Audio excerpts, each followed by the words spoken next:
Hello and welcome everybody. So today, in our last lecture about the King's Gambit, about the main ideas on the King's Gambit, I would like to show you the few more great games played by 10th world champion Boris Spassky against the famous greatest players of the last century, like David Bronstein and Robert Fischer. So after e4, e5,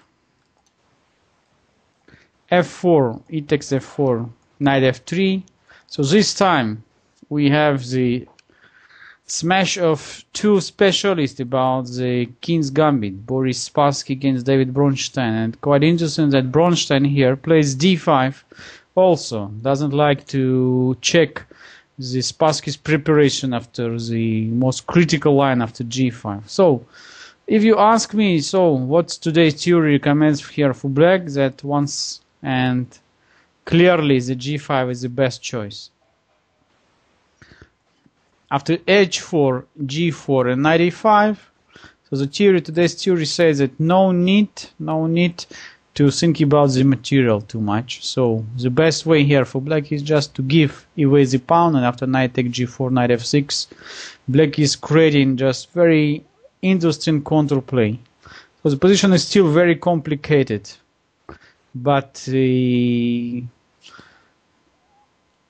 sacrificing back this pawn on g4 just allowing black not only quite good development, but also the opportunity for black's rook to be involved via over the g files to attack white's position on the king side as well. So this bishop from f8 always could go to h6. So if you like, let's say, to test this position from the black side, I recommend you this line. And as I said before in my previous lectures, this position was studied in many games, included the games of Anand and other strong players. So this is my theory recommendation. But Bronstein played d5, e takes d5, and now in case of knight f6 we are just transposing into the game which we studied last time, Spassky against Sakharov. But that time Bronstein played bishop d6. Theory says that bishop d6 maybe is not the best continuation, because white could move the pawn immediately after d4, and then if necessary to protect this pawn on d5 after the c4. But Spassky also opted for quite a rare continuation, knight c3, going just for development. Knight e7, d4, castling short side, bishop d3, knight d7, and also Spassky castled for short side. Very nice, very interesting position. So white would like to get rid of black's bishop on d6 and win back this pawn on f4, when black is trying to counterattack white's center pawn on d5. So already now I believe that Bronstein didn't like to play knight b6, because this just puts black's knight a bit far from the center, and all kind of sacrifices you need to check. Let's say bishop takes, knight g5, queen h5. Immediate move like knight g5 is possible. Possible to play also knight e4. Anyway, knight b6 I would say deserves just quite serious attention, because Bronstein decided to play h6, having two ideas in his mind. First of all, to avoid all these knight g5 tricks. From other side, he would like to play g5 maybe at some moment, but as we know from also analysis from the games of Morphy and even from the previous games, this g5 is extremely dangerous for black to play, because in case white would like to sacrifice the material on the king side and demolish black structures there, the black king would start feeling very unhappy about this g5 move. So just g5 move opens too much black's king side. Knight e4, knight takes d5, c4, knight e3, bishop takes e3, f takes e3, c5, bishop e7, and I bet that Bronstein considering his position as at least equal. So because he's planning now to play knight f6, then or exchange white's knight on e4, or to finish his development by just simply playing bishop g4. He didn't see any serious problem for him in such a position before Spassky played the next move, bishop c2. So now black already cannot play knight f6. Suddenly, after queen d3, white is reaching quite unpleasant attack on the king side, because knight takes, queen takes, and g6 could be met by knight e5, and white is threatening everywhere to sacrifice. Knight takes g6, rook takes f7, all kind of these threats very unpleasant for black. Bishop f5 looks just losing instantly after rook takes f5 and queen takes f5. Wow, bishop c2 is quite unpleasant surprise that black cannot play knight f6 anymore. Rook e8, queen d3. Somehow Bronstein would like to play knight f6, and he decided to play e2. So what is that move? So black is trying to decoy the white's queen to e2, and then somehow still to bring the knight to f6.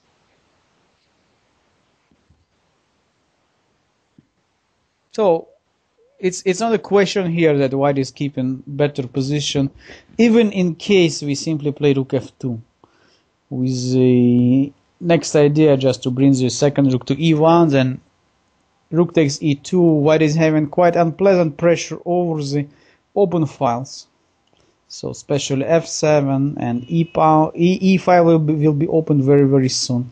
Knight on f3 and on e4 quite nicely posed, so this battery with queen on d3 and bishop on c2 is also looking quite nicely. But here in this position, Boris Spassky asked himself, okay, why shall I just go with my rook away? So maybe it's a good idea just to play something else, just to start the direct attack over the black's king. And he started to calculate move. So he started to calculate all kind of moves, knight g5, knight f6, and finally he came to such brilliant idea like knight d6, the move which was played in the game, knight d6. White is going to sacrifice a full rook, but for creating the very unpleasant attack on the king side. The key of the attack is the f7 pawn, because it's not so difficult to protect the h7 square. Let's say after e takes f1, rook takes f1, and the knight f6, white is just demolishing black's position by knight takes f7, king takes f7, knight e5 check, and so what can we do here? Bishop b3, rook takes f7, queen g6. Too many options. Indeed, the brilliant one is here. Queen h7 check. That is the point of white's combination. Check. Unbelievable. White is just queen and a piece and the rook down, but black's king is going to be checkmated.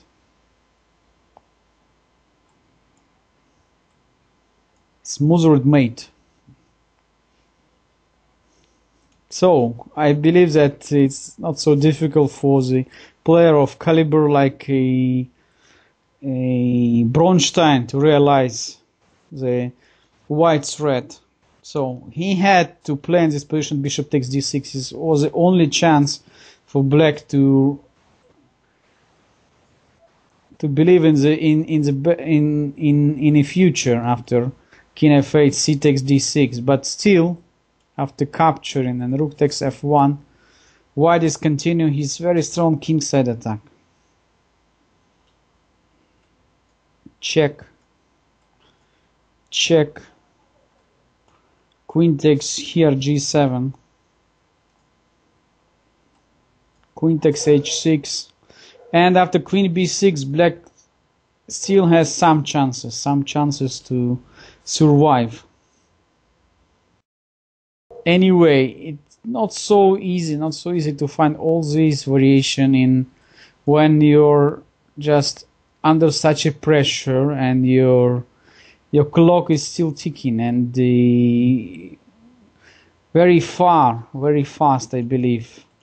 Just Bronstein came to the wrong conclusions, and his position is very dangerous and necessary to play knight f8. So this move is a decisive mistake, and once again white's combination is going through the f7 square. Knight takes f7, e takes f1, rook takes f1. Despite the fact black is having extra rook, his position is totally lost. So same problem after king takes f7. Check, and similar combination we saw in the previous line. Knight takes h7 and bishop b3 with inevitable checkmate. And if you are not capturing the knight, you have to play queen d5. Then white is just bringing second knight to e5, threatening bishop b3. There's no way to survive here, unfortunately. Bishop takes c5. Check. This move leads to another checkmate. Quite nice shot, queen h7 here is very important in almost all the lines of white's combination. So, after knight e5, there is no way to stop bishop b3. Game is over.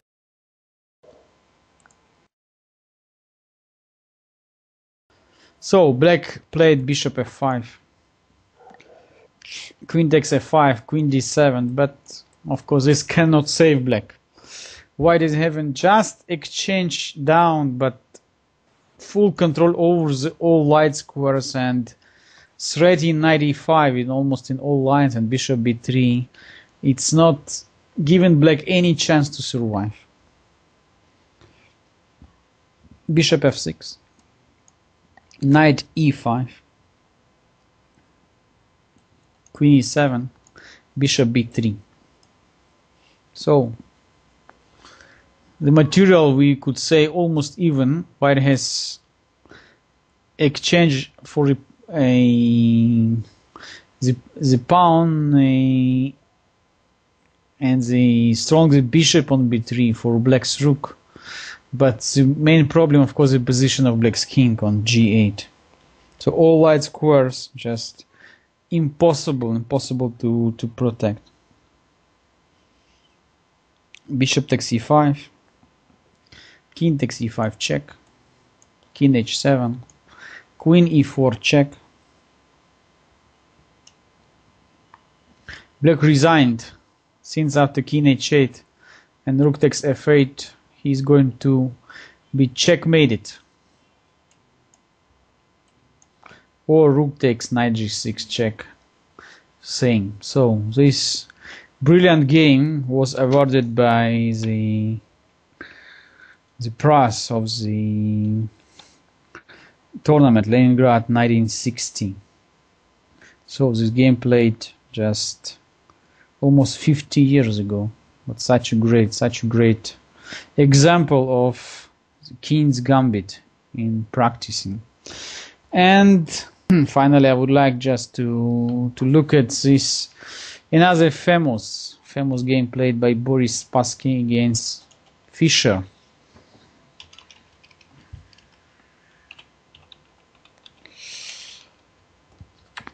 So Bobby Fischer said that King's Gambit is not so easy opening, and after he lost this game to Boris Spassky, he just spent weeks, according to the sources, trying to find the just important innovation, important improvement of his play, and finally, as we know, Fischer said that, okay, now I know how to play against the King's Gambit, and he considered the G5 move is not the best, and later on in his practicing was recommended the D6, and even today we know the D6 as the Fischer's defense.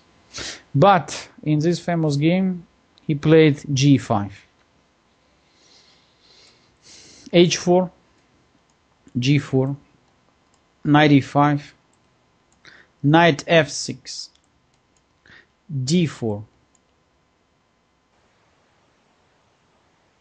D6, Knight D3, Knight takes E4. This very old line. It's already been played maybe 100 years ago, maybe even more. So white is allowing black to capture the pawn on E4, but as a compensation we are capturing now the pawn on F4 very soon, like in the next position. Bishop takes F4. And after bishop G7, from the practical point of view, of course, this position probably quite interesting to play from white side, because we have quite good outposts on F4.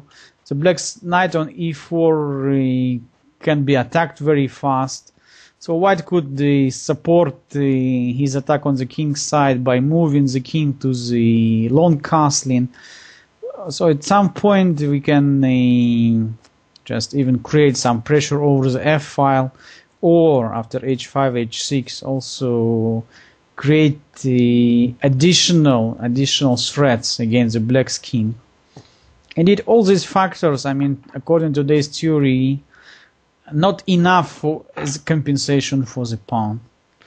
Despite the fact Spassky decided to play this, I would say, a tricky line, because objectively black's position is better here, because he knew that Fischer is not feeling so great. The position is very unbalanced.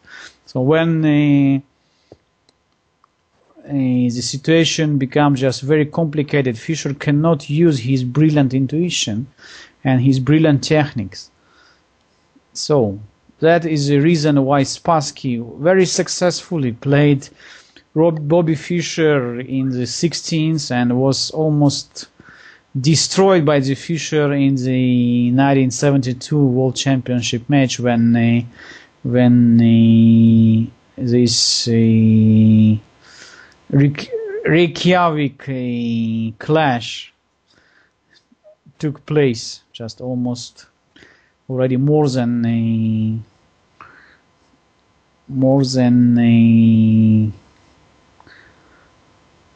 40 years, no, how much, 35 years ago. So this is a quite interesting situation, that now Spassky continued knight c3. Also, theory recommends here to play c3 to protect the pawn, but Spassky plays knight c3 against Fischer, so sacrificing the pawn after knight takes c3, b takes c3. Since after c5, white almost necessary to give away one more pawn. So d takes c5 not possible because bishop takes c3 check.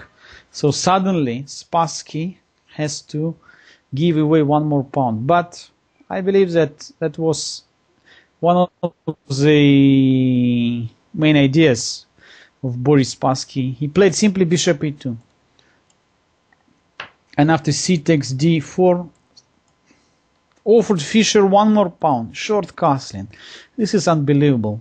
So Fischer already here spent a lot of time, a lot of energy trying to contradict White's plan. It's not every day we can see when two best players in the world already playing such a difficult opening line, when the price of each move is so high and the waste of the time is almost could be the most important factor. So when Fischer is trying to find a way how to stop White's attack, Boris Spassky is just increasing the complication. So the game becomes just so complicated that at some point Fischer even got much better position, just couldn't stay this pressure. So let's continue.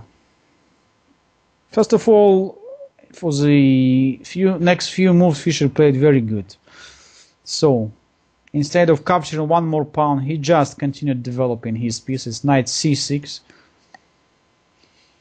bishop take g4, and after short castling, suddenly we can understand that Black didn't like to capture the pawn on h4. Black just simply continued developing his pieces. So after bishop takes c8 and rook takes c8, Spassky came to conclusion that he has to play for equalizing, not for advantage anymore.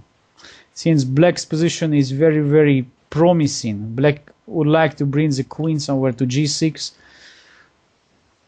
cementing Black's king side, and then just maybe to play knight e5 or just bring the rook to e8, controlling the e file. Don't forget that White is still pawn down, and this pawn on h4 is a quite good target in the future. Queen g4, f5, queen g3, d takes c3, rook a to e1. With no better opportunities, Spassky just once again increasing pressure. So he doesn't like to win back the pawn on d6, which he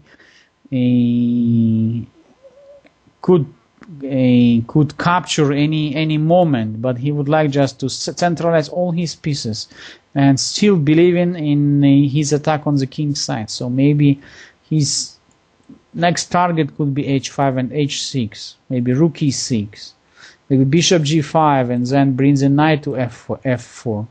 So it's no time now to count the pawns. The most important to keep the initiative.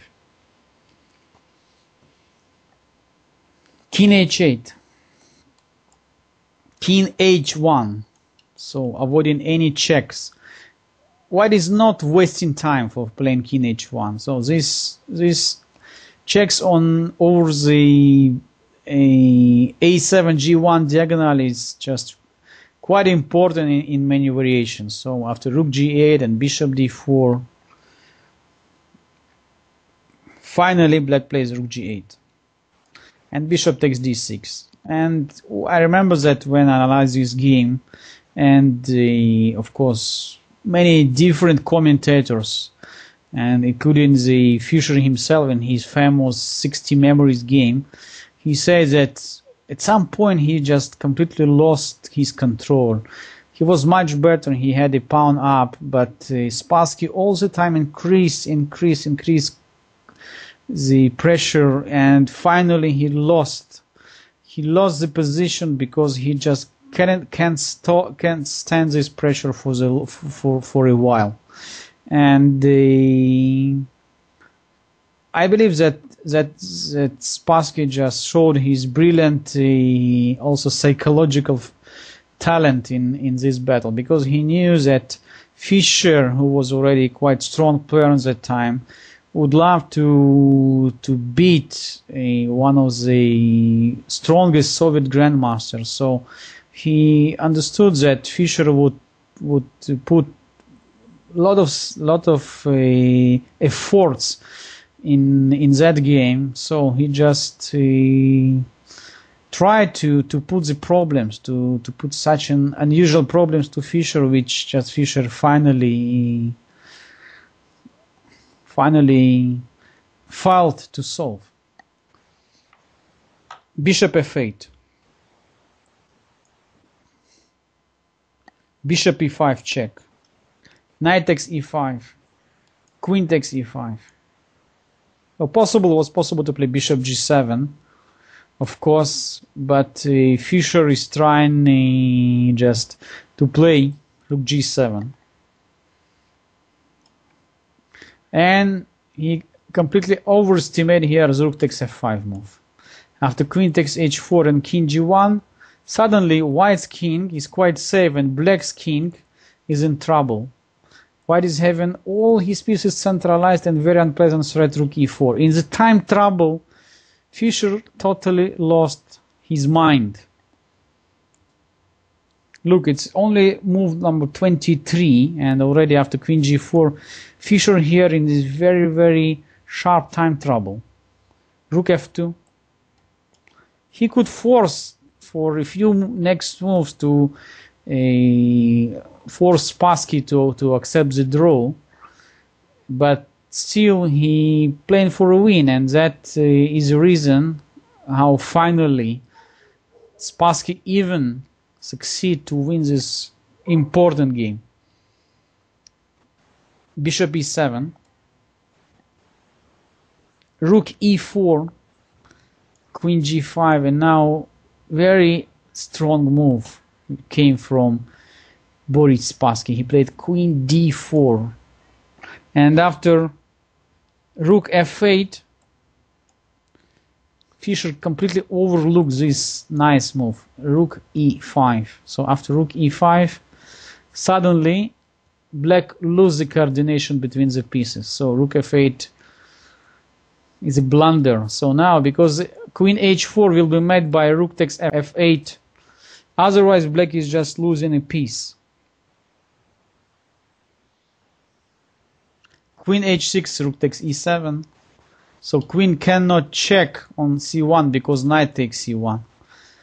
So suddenly black is in losing position. Rook d8 doesn't help anymore. Queen e4, queen h4, and rook f4. Fischer resigned after just 29 moves.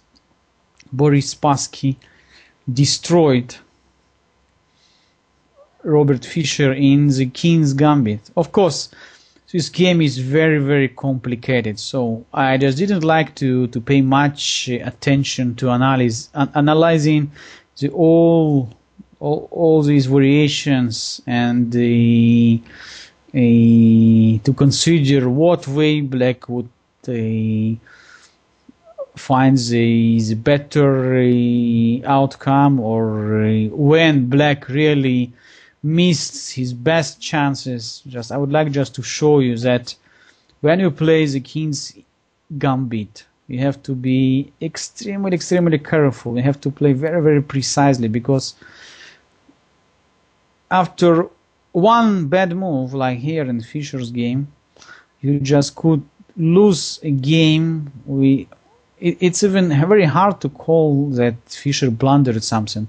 Fischer just can't stand this pressure which Spassky put on him by playing this extremely sharp opening line and creating problems all the time, move after move. And finally, look at this complete domination of all white pieces in the center, and black's pieces which lost control of all the situation here on the board. Okay, so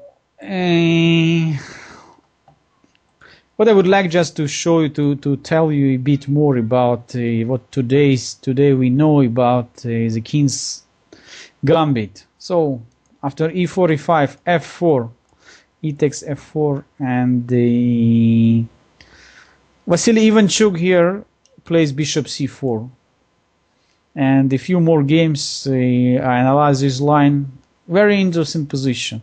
So queen h4 move, which I showed you a few games.